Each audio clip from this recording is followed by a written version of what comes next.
आज का जो सत्र है बहुत उचित सत्र है कि डिजिटल ट्रांसफॉर्मेशन और उसके फायदे। पूर्व सत्र में टेक्नोलॉजी क्यों चाहिए पे चर्चा हुई। आज हम टेक्नोलॉजी का वापर कैसे करना चाहिए उस पर थोड़ा सा बात करेंगे। और जब भी टेक्नोलॉजी की बात करते हैं और डिजिटल प्लेटफॉर्म की बात करते हैं तो पहले जो शब्द मन में आता है is digital payments. Is digital transformation translated into digital payments? Answer is no. तो कहीं ना कहीं हमारी समझ इसमें जरा बदलाव करनी चाहिए और वो बदलाव का जो चर्चा है वो आज के सत्र में होने वाली है।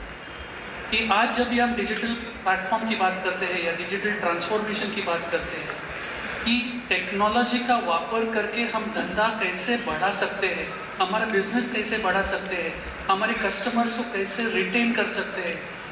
तभी कस्टमर रिटेंशन क्यों महत्व का है? क्योंकि टेक्नोलॉजी का वापर शायद हमें कंस्ट्रेंट्स में रखता है, थोड़ी उसमें बाधा आती है कि हम जो टेक्नोलॉजी चाहिए वो पूर्णतः हम इम्प्लीमेंट नहीं कर पाते और कस्टमर कभी कभी नाराज़ हो जाते हैं। तो उसको रिटेन करना और नए कस्टमर्स को अट्रैक्ट करना। उन्होंने मुझे मेरा परिचय दिया CMD ऑफ RKM, लेकिन उसके पहले मैं CGM था SVC बैंक। और SVC बैंक एक 100 साल पुरानी बैंक है जिसमें कम से कम 35 से 40% कस्टमर्स ये सीनियर सिटीजन्स हैं और अबाउट 40% ये बिलो द एज ऑफ 35 है। वो जो सीनियर सिटीजन है वो बैंक के साथ है, उसको अपनी बैंक समझती है, लेकिन जो रिटेंशन का जो चैलेंज आता है ये जूनियर यानी वो जो नव पीढ़ी है उनका रिटेंशन ये बहुत महत्वपूर्ण रहता है।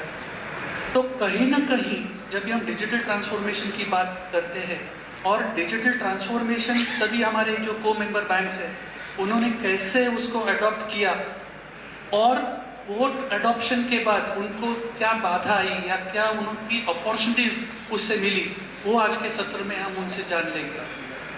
शुरुआत करते हैं। अभी एक फॉर्चुनेट है आज के सत्र में कि एक अर्बन बैंक भी है, अर्बन यानी सभी अर्बन बैंक है, लेकिन जो अर्बन एरिया में जो उनका एरिया ऑफ ऑपरेशन है वो है, और कई बैंक्स हैं जिनका अर्बन एरिया से दूर भी है। तो दोनों प्रकार के जो कस्टमर्स हैं उनकी रिक्वायरमेंट्स, उनकी नीड्स, उनकी जो क्षमता है टेक्नोलॉजी के वापर करने की, ये अलग अलग रहती है। गए महीने एक सत्र हुआ था, उसके लिए तैयारी करते टाइम मैंने जस्ट एक संख्या पढ़ी कि भारत की जो जनसंख्या है ये करीब 140 करोड़ है और 100 करोड़ लोगों के पास मोबाइल फ़ोन्स हैं। सो जस्ट इमेजिन कि आज जब ये मोबाइल और मोबिलिटी इस तरीके से बढ़ गई है तो बैंकिंग का बदलाव हम लाते हैं क्या? UPI का एक आंकड़ा मैंने तभी उस दौरान देखा, 5.5 लाख करोड़ ट्रांजैक्शंस हुए हैं UPI प्लेटफॉर्म में। और ये जब भी करते हैं तो रेलेवेंस ऑफ बैंकिंग, अभी पूर्व सत्र में भी इसी चर्चा हुई कि बैंकिंग कैसे है। तभी बिल गेट्स की एक स्टेटमेंट मुझे याद आ रही है। बिल गेट्स ने 1991 में कहा था, 1991, banking is necessary but banks are not. Just उनकी दूरदृष्टि देखिए, तभी उन्होंने ये कहा था और आज के दिन में ये रियलिटी हो रही है कि आज पूर्व सत्र में जैसे M-पैसा का नाम दिया था वैसे गूगल पे है, फ़ोन पे है वगैरह वगैरह, जो बैंकिंग सर्विसेज दे रहे हैं, पेमेंट सर्विसेज दे रहे हैं। तो कहीं ना कहीं ये चैलेंज के उभर आने की जो गरज है ये आज अर्बन सेक्टर को है, अर्बन कोऑपरेटिव बैंकिंग सेक्टर को है। तो शुरू करेंगे इचलकरंजी बैंक के MD से और उनको जो उनका जो इसमें अनुभव क्या है। नमस्कार, good evening everybody. Thanks to B2B। हमारा multi state schedule cooperative bank है in western Maharashtra, Kolhapur district हमारा है, इचलकरंजी लोकेशन है। हम रूरल और सेमी अर्बन एरिया में ज़्यादा हमारा ब्रांचेस है और हमने डिजिटलाइजेशन और कंप्यूटराइजेशन और CBS 2010 से हमने स्टार्ट किया था और 2010 के बाद स्लोली हमने उसमें डिजिटलाइजेशन का 2018-19 में उसका इम्पैक्ट हमने चालू हो गया। हम डायरेक्ट मेंबर है NPCI RTGS NEFT के। इसका इम्पैक्ट ऐसा हो गया कि हमारा जो वॉल्यूम है स्लोली डे टू डे इतना बढ़ रहा है कि अभी हमारा लेटेस्ट डेटा शो कर रहा है कि minimum 20 lakh transactions per month and near about 4000 crore रुपए का ट्रांजैक्शंस हमारे ये डिजिटलाइजेशन में हो रहे हैं।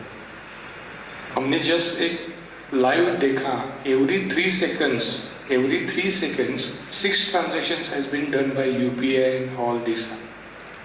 और दूसरा एक एग्जाम्पल हमारा ऐसा है कि रिटेल जैसे वेजिटेबल्स बेचते हैं उन लोगों को हमने QR कोड उनको दे दिया और लोएस्ट में लोएस्ट 5 रुपये 2 रुपये 10 रुपये उनका ट्रांजैक्शन भी इतना वो सेटिस्फाइड हो गया कि हमने उनको लोन भी दे दी।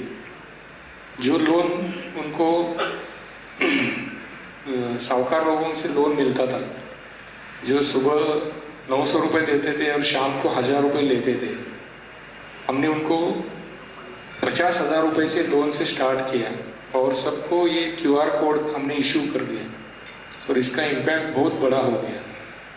Near about people are expecting from the UPI digital transactions. Nowadays people does not came with the bank. जैसे सर ने बताया कि बैंकिंग अभी नहीं बन रहे, नेक्स्ट 5 ईयर में बैंकिंग रहेगा या नहीं रहेगा, नहीं फिजिकल नहीं रहेगा लेकिन डिजिटलाइजेशन में बैंकिंग बहुत ज़्यादा होगा। इसका इम्पैक्ट ऐसा हो जाएगा कि एक दिन ऐसा होगा कि हमारे पास करेंसी जो है फिजिकल करेंसी भी नहीं रह जाएगी। जैसे अभी कल गवर्नर सर ने भी बोला था कि CBDC का उनका भी और पायलट प्रोजेक्ट है, वो भी इंसिस्ट कर रहे हैं, वो भी 9 बैंक्स उसमें इंक्लूड कर रहे हैं। स्लोली रिटेल भी उनमें आएगा तो बहुत अच्छा इसमें है। और इसका सबसे बेनिफिट ऐसा है कि कॉस्ट कटिंग जो है आजकल जो मार्जिन का इशू चलता है वो कॉस्ट कटिंग बहुत कम होगा। लेकिन थ्रेट भी इतना ही है कि जैसा साइबर का है और टेक्नोलॉजी का कॉस्ट भी है। एक कोऑपरेटिव बैंक के लिए ये चैलेंज है कॉस्ट के हिसाब से। वो कुछ कम हो गया तो इसका इम्पैक्ट कोऑपरेटिव बैंक में भी रिटेल कस्टमर्स और अच्छे कस्टमर्स भी आ सकते हैं। और हमारा रूरल एरिया है इसलिए हमको बहुत अच्छा इसका फ़ायदा भी हुआ है। Thank you sir. Thank you Khirgawe sir कि आपने एक बहुत अच्छा मुद्दा किया है कि कहीं ना कहीं ये पेमेंट सिस्टम्स का उपलब्धि करके कस्टमर बेस भी बढ़ जाता है और कहीं ना कहीं उसका बैंक को बिजनेस बढ़ाने में बहुत सुविधा हो जाती है। थोड़के साहब आपका अनुभव क्या है इस? Good evening, one and all. As sir rightly said, we are again working in the most rural area or most backward area in the Marathwada region. Most of our branches are working in the rural area, having population less than 20 to 25,000. It is very difficult to work. There is a very less awareness about the technology for customers. Even if we are not able to get proper skilled employee. Again, as the productivity is less, so we are not able to offer much more budget for moving to the digitization. These many issues are there. Again, as Z generation or millennium generation, they prefer to use a digital transaction. So currently we are not able to attract these kind of customers. But definitely as we are completing 91 years in the banking sector, or the oldest bank and the biggest bank in the Marathwada region, having more than 3,000 business. Trust is much more. Whatever the customer who are in the retirement or after the retirement, they are having trust. They are using they are our customer, loyal customer. But currently we are not able to attract the people, younger people. So we are trying to move or offer more and more digital channel. We have started that. Recently we have shifted to the cloud, and Again, we have started a QR facility. Through that, we are able to increase our business count or business. For the small business people, we have started a daily scheme like that. For 1 lakh, they have to pay 110 or 20 rupees per day. So that is working better for growing our business. But definitely, we need to offer much more financial channels to cope up with the other champions in the banking industry. Because this corporate banking industry or private banking, they are much more ahead than cooperative banks. So we have to compete all of them. We are from, our head office is belonging at Dharashiv. If you see 10 years back, there are very few banks was there. But now you can see 30 plus branches are, 30 plus banks are there, which are there working right now. And every after 2 to 3 months, one more banks is coming in there. So they are finding that a lot of potential is there. But anyhow, by facing so many hurdles, we are trying our level best, and we are trying to offer much more digital channel to all of them. So these many things facts are there with respect to our area. Thank you. Thank you कुर्की साहब. इसमें एक बहुत अच्छा मुद्दा आपने उठाया कि कस्टमर रिटेंशन ये एक महत्वपूर्ण एक हिस्सा है बैंकिंग का, और जो बैंक उसके लिए कस्टमर सर्विस देने के लिए जो प्रोडक्ट्स इम्प्लीमेंट नहीं करेगी तो कहाँ उनको डर रहेगा कि कस्टमर जाएंगे. ताबी साहब, आप राजस्थान से हो, वहाँ का शायद बैंकिंग सिनेरियो जरा महाराष्ट्र से अलग हो सकता है, तो आपको क्या चैलेंजेस आए थे कस्टमर रिटेंशन या एक्विजिशन?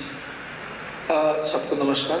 सबसे पहले बताऊँ, मैं जिस बैंक से आता हूँ उसका हेडक्वार्टर है, वहाँ आज की पॉपुलेशन 52,000 है. राजस्थान का सबसे छोटा जिला है. 52,000 पॉपुलेशन उस शहर की और उस डिस्ट्रिक्ट की 60% पॉपुलेशन आदिवासी है, ट्राइबल है.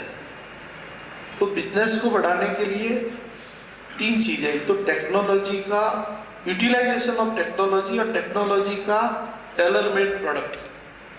टेक्नोलॉजी है पर हमारी रिक्वायरमेंट क्या है उसके हिसाब से हमें प्रोडक्ट को बनाना पड़ेगा. तीसरा, माइक्रो फाइनेंस या माइक्रो मैनेजमेंट. हम अपने हमारे सीनियर सिटीजन क्लाइंट है, हमारे नई जनरेशन के क्लाइंट है, नई जनरेशन के क्लाइंट कम रहते हैं, तो हमें नए क्लाइंट की तरफ जाना पड़ेगा. जो एग्जिस्टिंग क्लाइंट है उसको एट पार क्या प्रोडक्ट देना है. और टेट सबसे बड़ी चीज़ है कि टेट. अभी NBFC या SFB का जो ग्रोथ रेशियो देख रहे हो ट्रेमेंडस. जब NBFC बनी तो हमने भी नहीं सोचा था कि ये चीज़ होगी. मैं स्पेशली बता दूं कि AU बैंक के जो प्रमोटर है संजय जी अग्रवाल, उनके साथ मैंने क्लोजली काम किया है. तो टेट उनका एक ही उद्देश्य है कि कस्टमर को रिक्वायरमेंट आज है, अगर उसको आप परसों देंगे तो नहीं चलेगा. तो टेक्नोलॉजी का उपयोग करते हम उसका MIS, हम हमारे क्लाइंट क्या है, हमारा एरिया क्या है. मैं आपको एक छोटा सा उदाहरण बताऊं. IMPS, mobile banking, QR code वगैरह. हमने बिहेवियर, आपने देखा होगा अभी बिहेवियरल फाइनेंस होता है, सिविल रेट वगैरह अलग है पर बिहेवियरल फाइनेंस है. हमने QR कोड के साथ, QR कोड जो ले रहा था उसका अच्छा ट्रांजैक्शन था तो हमने उसको क्रेडिट लिमिट दे दी. क्रेडिट लिमिट दे दी. उसके साथ ही QR कोड आपने देखे होंगे कि एक शहर में 1000 लोग, छोटे छोटे रेस्टोरेंट होंगे वगैरह ऑलरेडी फोन पे वगैरह गए. तो उस कंपटीशन में जाने के लिए आपको अपने एरिया का मॉड्यूल डेवलप करने का. टुडे इज द एक स्मॉल छोटा लॉरी वाला है, कल वो दुकानदार बनेगा, परसों वो. तो फ्यूचर का जो कस्टमर अभी कोई नहीं पूछ रहा, उसके पास आप जाओगे तो वो कस्टमर बिहेवियर जो हमारे पास 60 साल से कस्टमर है, 40 साल से, हम आज भी कहते हैं कि हमने जिसको 50,000 का लोन दिया, आज वो 50 करोड़ की कैपेसिटी में बैंक भी है. तो उसी आधार पे न्यू टू बैंक NTB हमें लाने के लिए वाइड ले लिए जाना पड़ेगा. हमारे छोटे कस्टमर को भी ध्यान रखना पड़ेगा. बड़े के साथ चैलेंज है, उनका रिटेंशन रेशियो हमारे को मेंटेन करने के लिए बहुत जोड़ा होगा. छोटे के साथ आप अगर सहयोग करोगे विद इन टाइम टेक. तो हमने यही किया कि QR कोड का उसका बिहेवियरल क्या है तो उसको 50,000 लाख रुपए का लोन दे दिया. जो ही साहूकार से बड़ी रेट पे लाता उसको कम दे दी. उसके अलावा एक हमने पायलट मॉड्यूल किया है एक ही शहर में. उसमें QR कोड में settlement twice in a day कर दिया है। सब जगह सेटलमेंट नेक्स्ट डे होता है। दूसरी जो बैंक अपन ने कर दिया है कि भाई आप सुबह भी पैसा ले सकते हो और शाम को भी पैसा। उसकी ज़रूरत का मेरे को ये लगा कि हमने मार्च से अभी तक उसी शहर में एक जो मॉड्यूल किया उसमें हमारा एवरेज QR कोड 500 जाता था, 1500 जाना शुरू हो गया। और उनको हमने फाइनेंस किया। उनकी ज़रूरत है, उसको दोपहर को भी पैसा चाहिए और शाम को भी पैसा चाहिए। अगर आज का पैसा उसको कल मिलेगा तो हो सकता है साहूकार उससे पैसा ले ले। और माइक्रो फाइनेंस में मैं कह रहा हूँ कि 2018 से हमने एक छोटा सा और किया कि माइक्रो फाइनेंस शुरू करो। माइक्रो फाइनेंस शुरू किया तो वही जिसको 50,000 दिया आज उसकी कैपेसिटी 2-2.5 लाख रुपए हो गया, 4 लाख रुपए। तो वो और उसका फैमिली है तो हमारा क्लाइंट रेशियो बढ़ जाएगा। एज वेल एज हम अर्बन सेक्टर में, बड़े भी सेक्टर में रहते हैं। सबसे चीज़ है कि टेक्नोलॉजी का उपयोग हमारी साइज के हिसाब से, हमारे कस्टमर की रिक्वायरमेंट के हिसाब से और हमारे एनवायरनमेंट में हमारा कंपटीटर कौन है। और सबसे जो हमारे लिए कुछ चीज़ें प्रॉब्लम है, हम या हमारा परिवार के हमारे बच्चे भी अगर शोरूम में जाएंगे वो गाड़ी पसंद करके आ जाएंगे और उसका फाइनेंस एलिजिबिलिटी निकल जाएगी। वही हम बैंकर होके उसको अगर 24 घंटे में नहीं दे पाए तो रिक्वायरमेंट है। अभी NBFC और SFB ने ये मॉड्यूल कर दिया कि टेट को बहुत स्लो कर दिया, टेट को बहुत फास्ट कर दिया है रिक्वायरमेंट के हिसाब से। टेट फास्ट होता है तो आपको अगर रेट ऑफ इंटरेस्ट भी ज़्यादा है या उसकी रिक्वायरमेंट है, वो भी एक बड़ा चैलेंज है रिटेंशन के लिए। मैं स्पेशली कहूँगा अर्बन बैंक्स में मीटिंग्स वगैरह वो तो हमें कुछ एक सिस्टम बनाना चाहिए कि delegations of power, system and procedures. हम जब भी कहीं फ्रीज लेने भी जाते हैं तो हमको बजाज फाइनेंस जब हम खरीदते हैं उससे पहले हमारी फाइल क्लियर कर लेता है। तो हम हमारे सेविंग अकाउंट में जिनका एवरेज बैलेंस 5,000 होते हैं उनको ऑफर दे सकते हैं लोकल में कि आपको अगर हमारे यहाँ से कोई फ्रीज लेने आवे हमारा ये क्लाइंट तो आप उसको तुरंत दे दो। ये आपने बहुत अच्छी बात की कि कहीं ना कहीं टैट और innovation in now that is the very important. आपका बच्चा अगर मोबाइल लेने जा रहा है या तो उसके सैलरी में से पूरा पैसा दे सकता है या उसके पास 50,000 और 50,000 लेना है तो डीलर उसको स्पॉट वो मोबाइल दे के बेचता है, उसका डॉक्यूमेंटेशन भी कराना है। क्या वो हम नहीं कर सकते? हम अपने लोकल लेवल में कुछ मैनेजमेंट हमारी कासा बैलेंस के हिसाब से हम उसको ऑफर दे सकते हैं। तो रिटेंशन के लिए हमारे एग्जिस्टिंग बाउंड्री में हमारी समय सीमा, हमारी मर्यादाओं, हमारी रेगुलेटर की मर्यादा, इन सबको रहते हुए हमें कुछ ना कुछ सोच के आगे बढ़ना चाहिए। और ये प्रूवन है। मैं इस चीज़ के इसलिए कहता हूँ कि मेरे दिमाग में एक ही चीज़ है, जब से स्मॉल फाइनेंस बैंक को लाइसेंस दिया है और उनका ग्रोथ रेशियो हमने जो देखा है, उनके साथ भी 25 लाख तक के 50% लोन करने की मैंडेटरी है। उसके बावजूद भी उनकी बुक साइज बढ़ रही है, उनकी एसेट साइज बदल रही है। तो मार्केट में पोटेंशियल है। चैलेंजेज है नो डाउट। जहाँ आपने कहा 3 बैंक थी 30 बैंक हो गई है तो लोगों का धंधा भी बढ़ गया। ये बहुत अच्छी चीज़ आपने बताई कि एक तो टैट और दूसरा इनोवेशन। और इनोवेशन जब भी करते हैं तो somewhere we have to be pioneers. कोई नई चीज़ की तो उसका फर्स्ट मूवर इफेक्ट मिल जाता है, उसका बेनिफिट मिल जाता है। पेमेंट सिस्टम्स की जब भी बात करते हैं तो इंस्टेंटेनियसली IMPS UPI, लेकिन नए जो कंसेप्ट है CBDC या इलेक्ट्रॉनिक चेक, ये जो चीज़ें आ रही है ये हम में से कितने बैंकों ने अडॉप्ट की है? जतिन भाई आपसे ये पूछूंगा कि आपका इस पे विचार क्या है? धन्यवाद बांकीकर जी। आप सबका शुक्रगुजार है कि आप पोस्ट लंच सेशन के बाद बैठे हैं यहाँ पे। देखिए डिजिटलाइजेशन की बात हम कर रहे हैं और बैंकिंग भी कर रहे हैं हम सब, तो थोड़ा बैकड्रॉप जाना पड़ेगा हमें भी। 1981 से ये सब कुछ चल रहा है। Rome was not build in a day. 81 में आप देखिए रंगराजन कमेटी आई, मैकेनाइजेशन। रंगराजन कमेटी दूसरी आई, कंप्यूटराइजेशन। फिर सराफ कमेटी आई, फिर पाटिल कमेटी आई, फिर बुरहान वर्किंग ग्रुप आया। 1998 के बाद RBI ने पेमेंट विजन डॉक्यूमेंट्स 3-3 साल के लिए लाए। सर आप पूछिए कि ये सब पता है हमें, we are lacking somewhere. Information technology act बना 2000 में।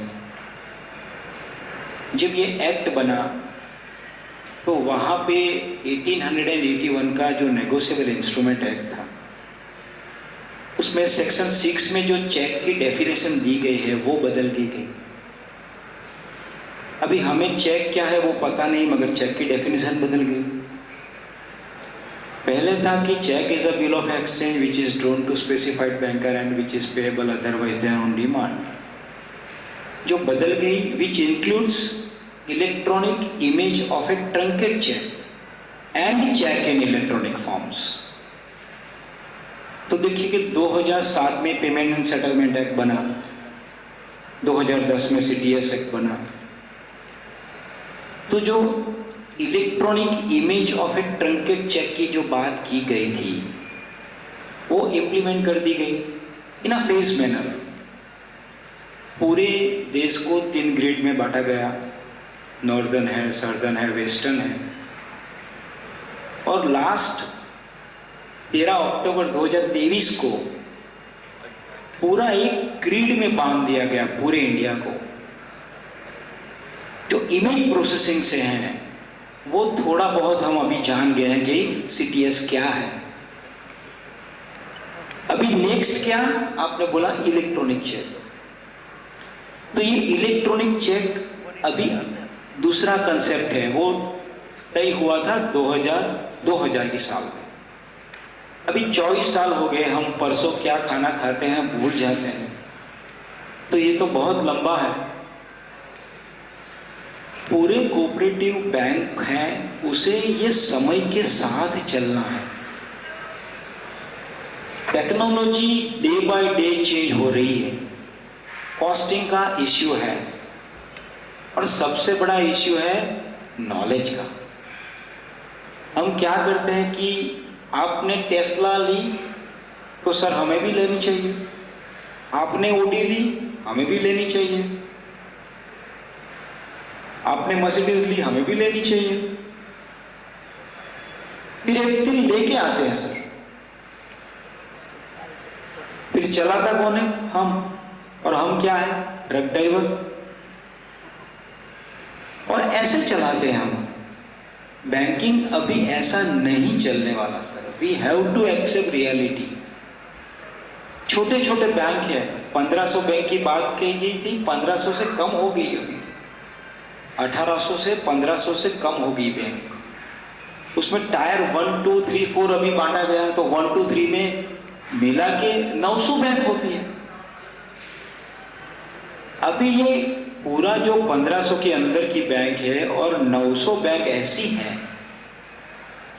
तो हमें सोचना चाहिए कि ये कोऑपरेटिव बैंकिंग हमें करना है आगे या नहीं करना है। सर्वाइवल ऑफ द फिटेस्ट का जो मॉर्निंग में बताया गया, तो वो ही होने वाला है sir. Survival of the fittest ही है। साहब ने बोला कि टेट, तो टेट कैसे करेंगे सर? बिना टेक्नोलॉजी के तो होता नहीं। तो ये टेक्नोलॉजी में ई चेक की बात अभी आज हम कर रहे हैं। We are not prepare for CTS. मैं सूरत पीपल्स बैंक से बिलोंग करता हूं। 103 साल पुरानी बैंक है, 11,000 करोड़ से ऊपर का बिजनेस है मेरा। जो कॉस्टिंग है CHI का, वो सूरत में हमारी छोटी छोटी बैंक एफोर्ड नहीं कर सकती। तो बैंक का कोऑपरेटिव हम 11 बैंकों का CTS लेके जाते हैं सर, उसे यूज करने देते हैं हमारा CTS, इसीलिए कि कल कोई बैंक बंद हो गई या 35A लगा, बाजू वाली बैंक कोऑपरेटिव बैंक में धुआं निकला तो वो धुआं मेरे घर में भी आने वाला है, क्योंकि कस्टमर को पता नहीं 35A क्या है कि प्रॉम्प्ट करेक्ट PCA क्या है। उसे तो क्या है कि ये लगा है, ये बैंक जाने वाली है। और ज्यादातर जो होता है वो कोऑपरेटिव बैंक में ये सब हो रहा है। अब देखिए कि जो पेनल्टी भी लग रही है, तो बहुत सारी बैंक को पेनल्टी लगी। सुबह बताया गया कि FSWM में सब बैंक को होना चाहिए, हाँ ठीक है, मगर FSWM से क्या होगा अगर हम नहीं बदले? तो टेक्नोलॉजी बदलती है, तो पहला मंकीकर जी ये सवाल है कि are we ready to change our self? हमें बदलना है क्या नहीं बदलना? We don't have a choice. हाँ, we don't have a choice. अगर नहीं बदले तो हम पीछे रह जाएंगे। अभी बात है इलेक्ट्रॉनिक चेक की, CTS में है, CBDC की बात की है गवर्नर जी ने भी, और 9 बैंक का आपने बताया था पायलट प्रोजेक्ट भी रखा है। 9 bank now issue at present digital currency. तो ये जो पेपर बैंकिंग है, ग्रीन बैंकिंग की बात कर रहे हैं, हम सब जाने वाला है। ई चेक, वो भी चेकलेस बैंकिंग का एक कंसेप्ट है, थ्रू टेक्नोलॉजी जाने वाला है। आपके स्क्रीन पे आ जाएगा चेक फॉर्मेट, बस आप डिजिटल साइन कर दीजिए, जो भी लिखना है लीजिए, कंसर्न बैंक को भेज दीजिए। Right now it is in infant stage. अभी कंसेप्ट इतना पॉपुलर नहीं हुआ है, क्योंकि नेशनल ग्रिड तो अभी बना है, 2010 के बाद CTS हमने चलाया, तो अभी एक नेशनल ग्रिड बना है। Now time come for CTS E cheque. तो ये जो ई चेक है, तो ये प्रोसेस ऐसा होने वाला है ई चेक। और SBI, State Bank of India है, समवेयर ICICI है, HDFC है, दे इंट्रोड्यूस ई चेक। तो as a cooperative we must look in के कैसे ये सब चीजें हो रही है। अगर हमें पता नहीं चलेगा, we can not update our self, तो पिछड़ जाने वाले हैं हम। ई चेक का कंसेप्ट है, मगर फिर भी सर मुझे लगता है, फ्यूचर की बात करते हैं तो, कि शायद CTS का कंसेप्ट आया, ई चेक का आने वाला है, मगर फिर भी मैं फ्यूचर जब देखता हूं तो ऐसा लगता है कि ई चेक भी निकल जाएगा। एक जो मुद्दा कहा, कहीं ना कहीं बदलाव होना चाहिए। और गुड़के जी ने कहा कि रूरल एरिया या सेमी अर्बन एरिया में जो कस्टमर्स हैं उनको भी केटर करना चाहिए। यहाँ गायत्री बैंक से कोई है तेलंगाना की? मैंने सुबह देखा था, मैं उस बैंक को विजिट किया था, and you will be surprised, semi urban area में जगतियाल करके एक छोटा सा गांव या शहर है तेलंगाना में, गायत्री बैंक ने AEPS यानी आधार एनेबल्ड पेमेंट सिस्टम्स दिए हैं, और कस्टमर को सिर्फ फिंगरप्रिंट का ऑथेंटिकेशन पे पैसा देते हैं, और दिन का एक ब्रांच में कम से कम 2 से 2,500 ट्रांजैक्शंस हो रहे। जस्ट इमेजिन, यानी अगर विलिंगनेस है कि मैं टेक्नोलॉजी वापरूंगा और उसका फायदा करके मैं कर सकूंगा। अगर एक तेलंगाना के छोटे से गांव से अगर ये बैंक कर सकती है, तो हम बड़े शहरों में क्यों नहीं कर पा रहे? तो कहीं ना कहीं ये जो मुद्दा आता है, तो पहला जब प्रश्न आता है कि हम बोर्ड के पास जाते हैं, बजट्स नहीं मिलते। हम बोर्ड के पास जाते हैं तो बोलते हैं आपकी सिक्योरिटी कैसी है। हम बोर्ड के पास जाते हैं तो बोलते हैं आपके पास स्किल्ड मैन पावर कहाँ से है। तो Aarti ji, you are from one of the top banks, तो हाउ डू यू फेस, क्योंकि ये चैलेंजेस बड़े बैंकों को भी है। तो ये जो सिक्योरिटी का है, या जो नए आजकल टेक्नोलॉजीज आ रही है, आर्टिफिशियल इंटेलिजेंस, या I mean what ever nomenclature we call it, how do we cope up as a bank, और जो बैंकों ने उसको एक्सेप्ट करना चाहिए वो हम कैसे एक्सेप्ट कर रहे हैं? Rightly said sir, thank you for this question. जब अभी सर बोल रहे थे वैसे कि जब हम कोई भी टेक्नोलॉजी के पे बात करते हैं, तो पहले हमको वो टेक्नोलॉजी से क्या फ़ायदा मिलने वाला है, एंड मोर और कि हम उसको पेनिट्रेट कैसे करने वाले हैं, इसके ऊपर हमको बहुत सारा हमारा जो बोलते हैं कि यूसेज या उसका जो अडॉप्शन होता है वो डिपेंड करता है। अभी जब सर ने बोला कि हम उनको इस रूरल एरिया में अगर कोई भी ऐसा बैंक, ये सर ने बताया वैसा मॉडल है, तो हमारे जैसे बैंकों को तो ये माइंडसेट बना ही लेना चाहिए कि what ever is coming, we have to adopt those technologies and we have to go ahead, then only will our survival is there। अभी सर ने आर्टिफिशियल इंटेलिजेंस की बात की, तो आर्टिफिशियल इंटेलिजेंस ये अभी हम बात कर रहे हैं, बट ये तो 1984 से चालू हुआ था, कई बैंक ने यूज़ भी किया होगा बट पता नहीं है, अभी हम उसको आर्टिफिशियल इंटेलिजेंस का दर्जा दे रहे, नाम दे रहे, बट लेट्स अंडरस्टैंड कि क्या है वो आर्टिफिशियल इंटेलिजेंस। अभी आर्टिफिशियल इंटेलिजेंस को अगर किसी ने पूछा कि क्या है, हम बोलेंगे कि human intelligence which mimics artificial intelligence of human is mimicked, put into the computer and then that is called as artificial intelligence। तो इसके क्या क्या एल्गोरिदम हो सकते हैं, जैसे कि अभी डीप लर्निंग है, मशीन लर्निंग है, फिर हमारा कंप्यूटर विजन है। तो ये सब फॉर्मेट्स या ये सब मॉडल्स यूज़ करके आर्टिफिशियल इंटेलिजेंस बना है।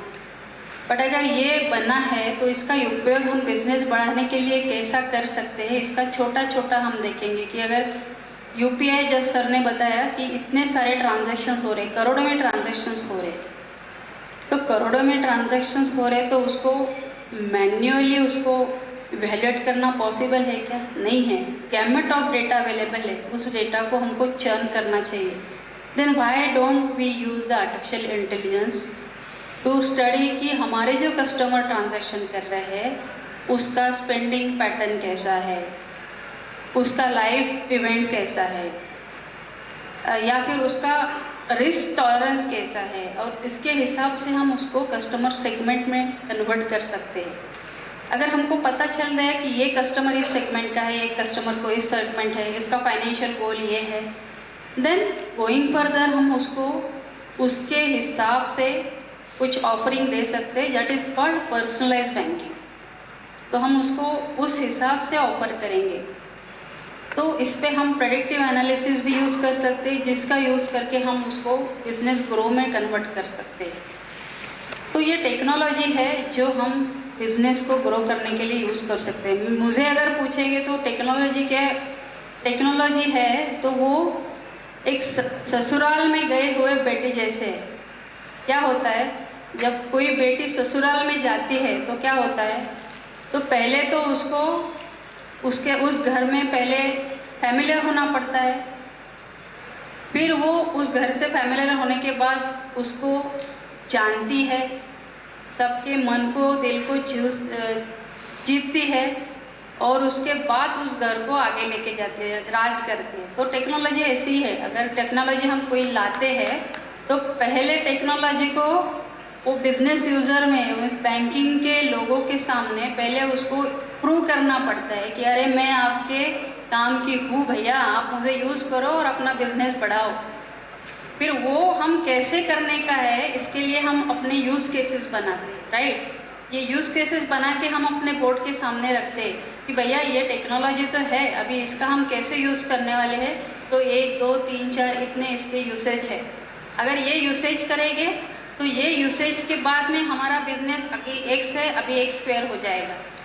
फिर इसके लिए क्या, अभी ये हमने प्रेडिक्शन दे दी, उसके बाद बोलेंगे कि अगर ये 1 स्क्वायर हमको मिलना है, हमको वो ग्रो करना है, तो हमको क्या करना है, तो हमको x क्यूब जो है वो इतना खर्चा करना है। तो बोर्ड बोलेगा कि अरे भैया इतना खर्चा है तो क्या करने का, अभी क्या करने का, अभी तो हमको बहुत सारा बाकी प्रायोरिटीज़ है। तो ये जो हमारा स्पेंडिंग है ये not only for that particular year, it is divided into multiple years में। हमको ये टेक्नोलॉजी आगे जाके 10 साल 15 साल में कुछ रिवॉर्ड देने वाली है और हमारा बिजनेस में हाथ बटाने वाली है। तो ये सब जो बातें सर हमने अभी की कि हमको जो चैलेंजेस आते हैं बोर्ड के सामने, हम इस तरह से प्रेजेंट करते हैं और फिर बोर्ड हमको बोलता है कि चलो भैया ये अगर हम अभी करते हैं तो हमको आगे जाके बिजनेस में कुछ ग्रोथ मिलेगा, कुछ हमको प्रॉफिट होगा, या फिर जो भी हमारा कस्टमर बेस है वो बढ़ेगा। तो लाइक दैट वी। आपने बहुत अच्छी उपमा दी, जो ससुराल जाती है आई वुड से घर जमाई को भी वैसे ही एडजस्टमेंट करनी पड़ेगी। तो आपने 2 चीज़ें जो बहुत अच्छी बताई कि कहीं ना कहीं प्रोसेस ऑटोमेशन होना चाहिए या आर्टिफिशियल इंटेलिजेंस का करना चाहिए। तो एक जो डिजिटल प्लेटफॉर्म को बढ़ावा देने के लिए हमने करना ज़रूरी है कि ऑटोमेशन ऑफ मंडेन प्रोसेस, जैसे हमारे अकाउंट ओपनिंग फॉर्म है या अकाउंट ओपनिंग प्रोसेस है या लोन ओरिजिनेशन प्रोसेस है। और आज हमारे बीच क्षितिज जी है क्रिफ से, और क्षितिज जी का आप सिविल जैसे स्कोरिंग करते हो, तो आपका जो अनुभव है कि बैंकों को जो उसका फ़ायदा हो सके कि यूज़ ऑफ आर्टिफिशियल इंटेलिजेंस या कस्टमर एनालिसिस कैसे बेनिफिशियल रहेगा बैंकों के लिए? जी जी ज़रूर।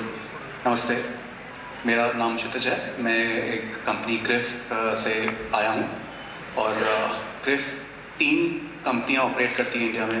क्रिफ हाईमार्क ब्यूरो जो MFI, consumer bureau and commercial bureau में ऑपरेट करते हैं। एक हमारा क्रिफ कनेक्ट है जो अकाउंट एग्रीगेशन बिजनेस करता है, और एक हमारी क्रिफ सॉल्यूशंस है जो टेक्नोलॉजी सोल्यूशन प्रोवाइड करती है। अब रवि किरण जी ने एक बहुत ही इंटरेस्टिंग क्वेश्चन पूछा है दैट ये जो डेटा है इसको हम कैसे यूज़ कर सकते हैं। आरती जी ने भी इसके ऊपर बात करी है, आर्टिफिशियल इंटेलिजेंस को या फिर पर्सनलाइज्ड ऑफर्स क्रिएट करने के लिए। ये सारे डेटा सॉल्यूशंस को, डेटा को यूज़ करके इनको सिस्टम्स में इंजेस्ट करके बहुत सारी इनोवेटिव चीज़ें करी जा सकती हैं। मैं आपको एग्जांपल देता हूँ। अब अकाउंट एग्रीगेटर एक नई NBFC शुरू करी है RBI ने। अब अकाउंट एग्रीगेटर क्या करता है? ये एक कस्टमर का जो डेटा दूसरे बैंक्स पे है आपको डिजिटल तरीके से प्रोक्योर या लाने का एक टेक्नोलॉजी प्लेटफॉर्म प्रोवाइड करता है। कस्टमर को कन्वीनियंस प्रोवाइड करता है। आपको ये डेटा कस्टमर से फिजिकल फॉर्मेट में कलेक्ट नहीं करना पड़ेगा, PDF में कलेक्ट नहीं करना पड़ेगा। ये डेटा आपको डिजिटल फॉर्मेट में आएगा। आप इसको अपने सिस्टम में बहुत ही आसानी से कंज्यूम कर सकते हैं। इसके ऊपर जैसे आरती जी ने बोला कि आप पैटर्न्स डिटेक्ट करेंगे, आप कस्टमर की स्पेंडिंग बिहेवियर्स ढूंढ रहे हैं, उसके ऊपर आप प्रेडिक्टिव एनालिसिस करेंगे। सो ये सारा काम एक टेक्नोलॉजी सोल्यूशन कर सकता है। इसके ऊपर आप ब्यूरो को भी ऐड कर सकते हैं। तो मैं एग्जांपल देने वाला हूँ आपको ओरिजिनेशन का। अब आप ट्रेडिशनल तरीकों में आप क्या करते हैं? जब आप एक कस्टमर को लोन ऑफर करना चाहते हैं तो आप उसके बोलेंगे कि आप मेरे को अपना एप्लीकेशन फॉर्म भरिए। एप्लीकेशन फॉर्म के साथ में हम आपका ब्यूरो पुल करेंगे। सिबिल हो सकता है, क्रिफ ब्यूरो हो सकता है, कोई और ब्यूरो हो सकता है। प्लस आप उससे बैंक स्टेटमेंट मांगेंगे, आप उससे काफ़ी सारे डॉक्यूमेंटेशन मांगेंगे, काफ़ी सारे एप्लीकेशन भरवाएंगे और उसके बाद आप उसका लोन प्रोसेस करेंगे। अब इस पूरे काम को करने में 1-2 दिन लग सकते हैं। इमेजिन करिए आप ये सारा काम इमीडिएटली ऑन द फ्लाई हो पाए थ्रू अकाउंट एग्रीगेटर। ये सारा का सारा इन्फॉर्मेशन आपको डिजिटली मिलेगा। जो सारे सिस्टम्स अभी मेरे पैनल फ्रेंड्स ने जो जिस बारे में बात करी, ये सारा इन्फॉर्मेशन आपको डिजिटल तरीक़ों से आएगा। आप इसको डिजिटली ही एनालाइज कर पाएंगे। सो आपने इसमें क्या रिड्यूस किया? आपने अपने मैन पावर रिड्यूस कर दिया इसके अंदर। जो पहले आपको एक क्रेडिट मैनेजर लगता है, एक ऑपरेशन मैनेजर लगता है ये काम करने के लिए, अब ये सारा काम टेक्नोलॉजी ने आपके लिए कर दिया। उसके बाद में ये इसका जो आउटपुट होगा वो एक बिजनेस रूल इंजन में जाएगा। उस बिजनेस रूल इंजन में जो आपकी लेंडिंग पॉलिसी होगी वो पहले से ही कॉन्फ़िगर्ड होगी। सारे के सारा इनपुट वेरिएबल्स उस बिजनेस रूल इंजन में जाएगा और आपको इंस्टेंटली डिसीजन मिल पाएगा वेदर आप इस कस्टमर को लोन देना चाहते हैं या नहीं देना चाहते हैं, और अगर देना चाहते हैं तो किस कंडीशन में देना चाहते हैं। अगर इसके एप्लीकेशन डॉक्यूमेंटेशन कंप्लीट नहीं है तो आपको क्या एडिशनल डॉक्यूमेंटेशन देना पड़ेगा। ये सारा प्रोसेस डिजिटाइज हो सकता है। और आप ना इमेजिन करिए, अभी एक यहाँ पे एग्जांपल दिया था, हमारी जो पॉपुलेशन है वो काफ़ी यंग है। 28 years is the average country is the average age of the country population. Now large part of this population जो वो डिमांड कर रही है कि हमको loan at any point of day, at any point of time मुझे चाहिए।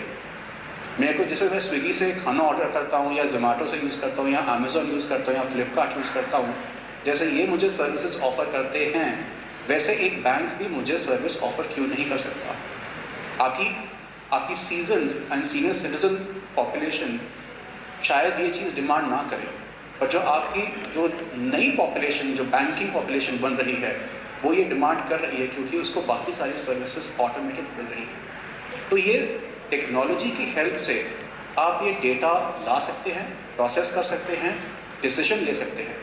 Not only for origination use case but आप ये जो अकाउंट एग्रीगेटर है, आप इसको रेकरिंग कंसेंट पे भी ले सकते हैं। तो अगर आपको किसी कस्टमर का लोन और क्रेडिट लाइन मॉनिटर करनी है, आपने रेकरिंग कंसेंट लिया और ये कंसेंट ऐसे काम करता है जैसे आप यूपीआई काम करता है।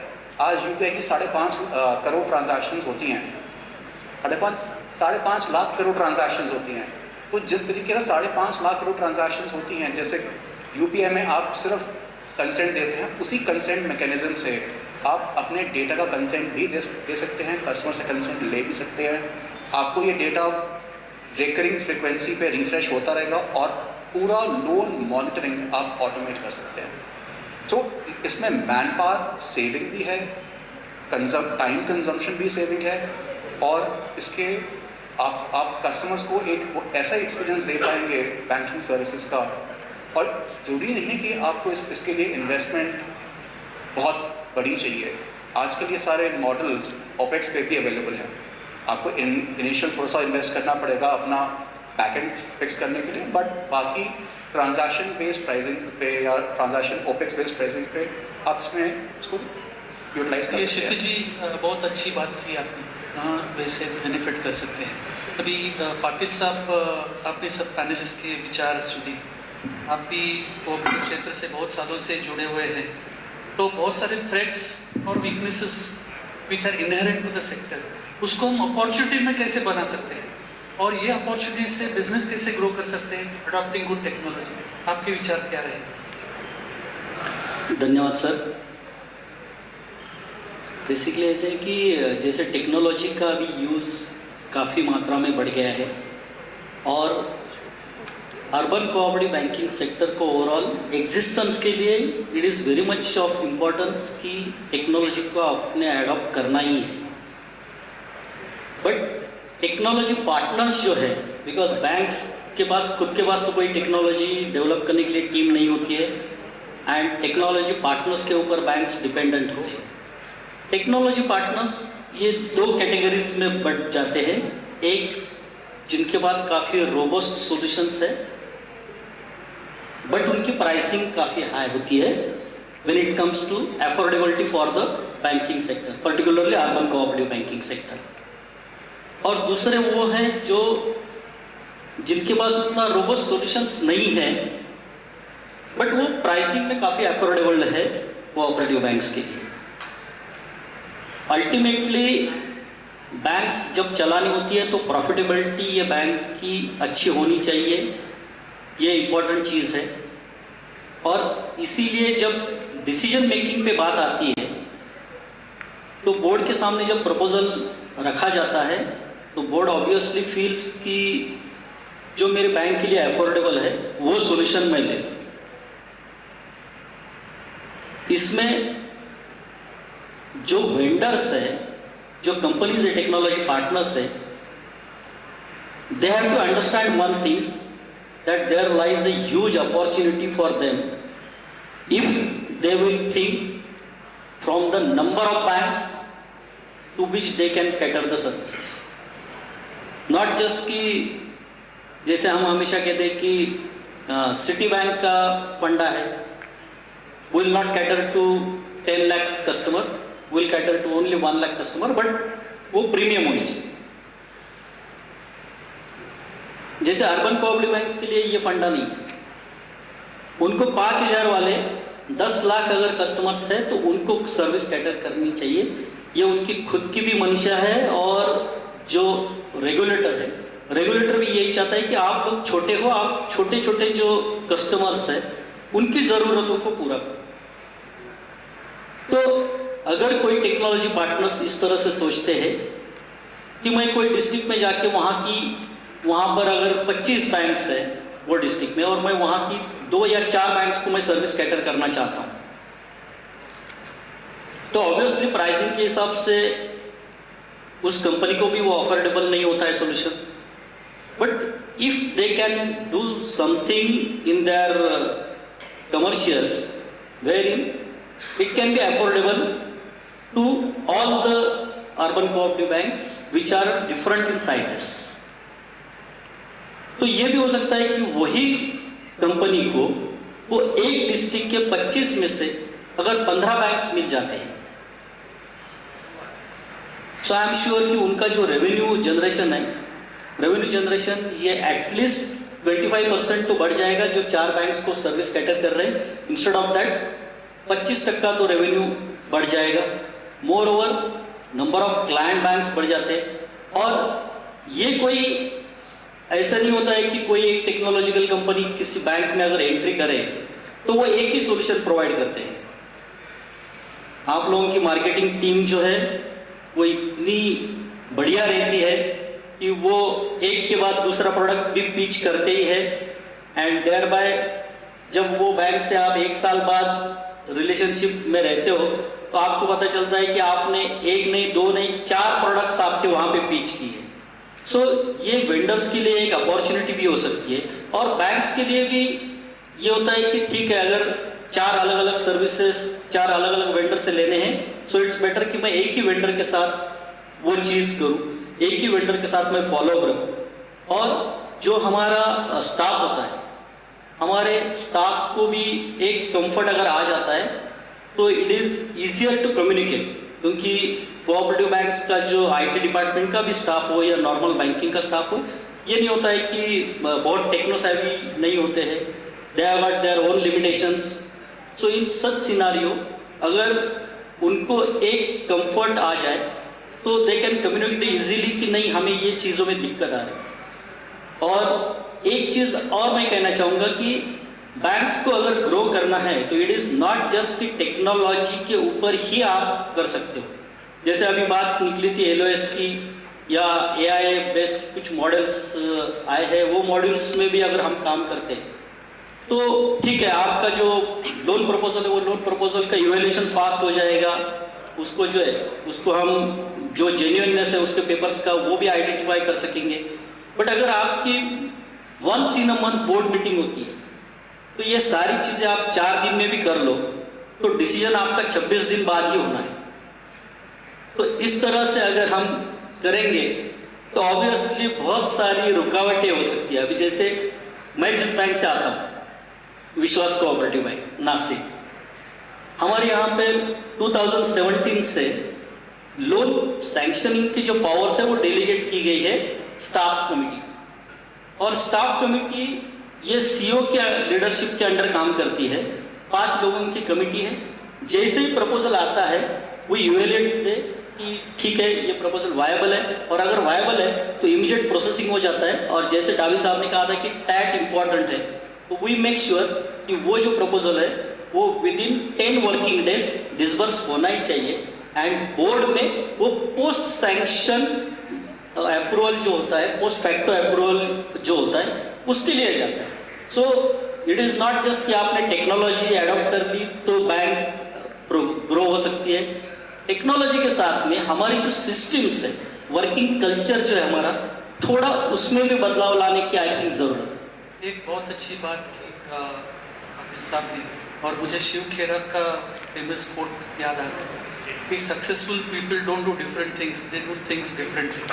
तो कहीं ना कहीं we have to learn to be different, we have to learn to be thinking out of the box, क्योंकि रिसोर्सेज वही रहने वाले हैं, स्टाफ वही रहने वाले हैं, बजट्स वही रहने वाले हैं, सेक्टर के कंस्ट्रेंट्स भी वही रहने वाले हैं, और इसके बावजूद हमें सर्वाइव होना है, प्रॉस्परस होना है, और ज़्यादा से ज़्यादा कस्टमर्स को हमें केटर करना है।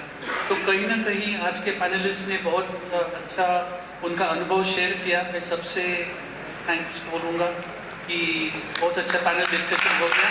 Thank you very sir, much. मैं एक बात क्षितिज जी की ऐड करना चाहूँगा यहाँ पे कि हम अभी हमारा पूरा CBS चेंज कर रहे हैं, वी आर गोइंग विथ फिनिकल। तो बहुत सारी फिनटेक कंपनियाँ आ रही है, तो डिजिटल लेंडिंग के लिए हम एक कंपनी से बात कर रहे हैं। तो सिबिल का आपने जो बात किया, सिबिल है, क्रीफ है, एक्सपीरियंस है, इक्विफेक्स है, वो तो स्कोर से पता चलता है कि चलो ये उसे देना है या नहीं देना है। मगर दूसरा उसमें देखा मैंने सोशल स्कोर। सोशल स्कोर का कंसेप्ट मुझे नया लगा। मैंने पूछा कि सोशल स्कोर क्या है। बोला कि जो बंदा आपसे लोन लेना चाहेगा डिजिटली, वो मोबाइल यूज़ करेगा। अगर ये उसके मोबाइल में माई 11 सर्कल का कोई ऐप है तो इमीडिएटली रिजेक्ट कर देगा, ऑटो रिजेक्ट हो जाएगा। तो आई वॉज शॉक कि कहाँ जा रही है टेक्नोलॉजी। तो गौतम जी का भी मैं धन्यवाद करना चाहूँगा सर कि ये रेस्ट में यहाँ पे सबको बुलाया। तो टेक्नोलॉजी जो पार्टनर हैं हमारे आईसोल वाले भी यहाँ पे हैं, जिसका हम वीडियो केवाईसी और CKYC ये सब सॉल्यूशन वहाँ से ले रहे हैं। उनका दायित्व है कि अफोर्डेबल सॉल्यूशंस दें। यस ते अगर धंधा करना है तो they have to make it affordable. Thank you so much everyone. It was a real nice discussion and a pleasure to be moderating the session. Thank you so much.